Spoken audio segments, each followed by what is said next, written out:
Big openings are a great inclusion in the modern home, but there can be problems at the construction end. 3 problems arise too often with big openings, all of them avoidable. Problem 1. The header beam on a big opening deflects progressively as construction material is added during the building program. Finished flooring, interior and exterior wall sheeting above the opening are added after the doors are installed. The deflection can be enough to make doors inoperable. The architect is concerned and the builder is frustrated because he has to perform a costly and time-consuming rework. The simple solution is to specify tighter deflection limits resulting in a stronger beam. Problem 2. The load sitting on a wood header beam will cause creep. On wide openings, there can be enough movement to make doors inoperable.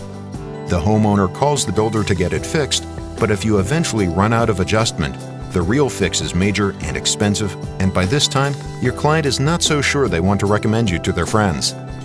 The solution is steel structures for openings more than 12 feet wide. Steel has 0 creep. Problem 3. Several years after completion, gaps can appear and cracks may show in the drywall near the top corners of the door opening. The homeowner calls the builder back, and while a simple fix may work, often the problem reappears. The cause is often a poor connection between the header beam and the posts.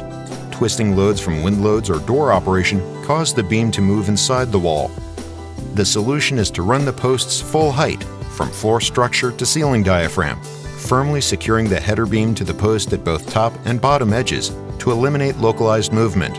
If a steel header is used, then use steel posts that run full height. All of these solutions are simple and inexpensive during the construction phase. Discover more details in Centaur's Engineering Design Guide.